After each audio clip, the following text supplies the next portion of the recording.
this off. Thank you. I played Carnegie Hall a couple of years ago, and I was 2,600, and tonight we're, I think, 3,800 strong. So thank you so much.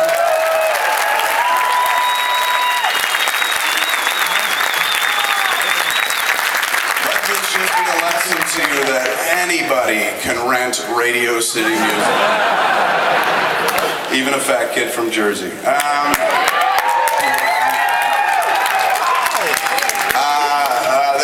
So thank you all for coming out so much. I know a lot of people could have been like, fuck you, we'll see you in the fall for $10, so I appreciate you being here.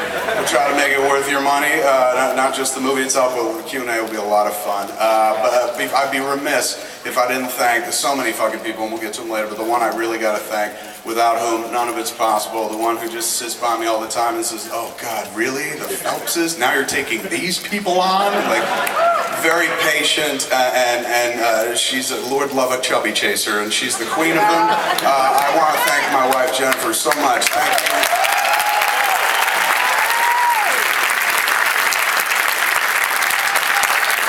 There are very few people in the world that would ever be as patient with my antics as you have been, and you mean everything to me. Thank you for seeing me through this. And also, it's not completely altruistic. You say your wife's name and thank you. Radio City Music Hall, anal. So once again, I want to go back to thanking you guys because you just got me laid. Which as a married man is very difficult. So anyway, now that I've thanked the important person, I got to thank the person without whom this movie doesn't happen. I wrote this movie 3 years and change ago and heard from everybody in my life, up and down across the boards.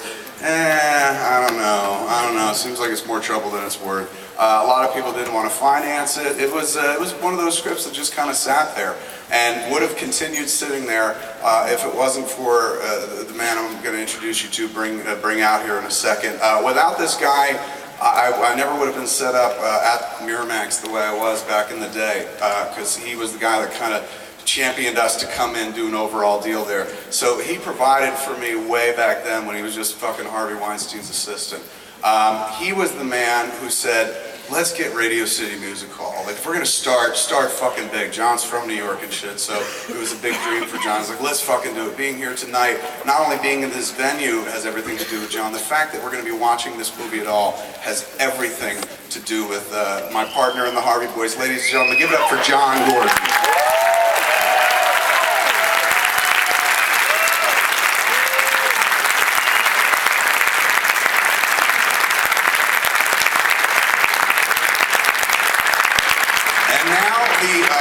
Reason why we're doing this, why we decided to kick off the event March 5th at Radio City Music Hall. To explain it, I hand the microphone over to my erstwhile friend and producer, John Gordon.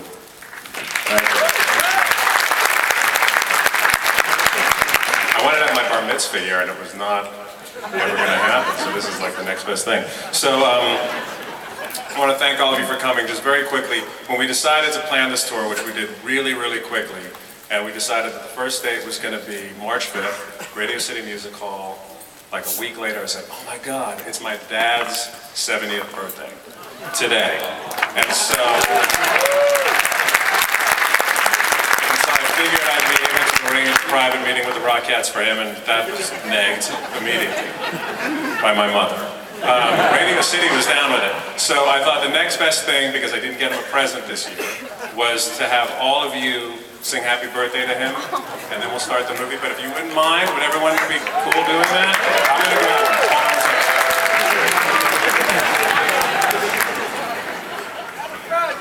gonna go. John's gonna get so much anal for this tonight. Wait a second, let me rethink that.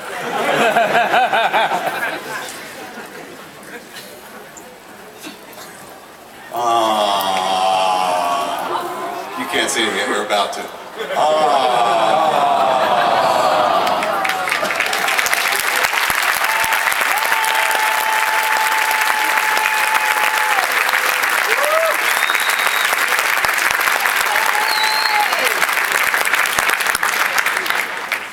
Come on, right over to the zero. So, this is my dad, Sonny.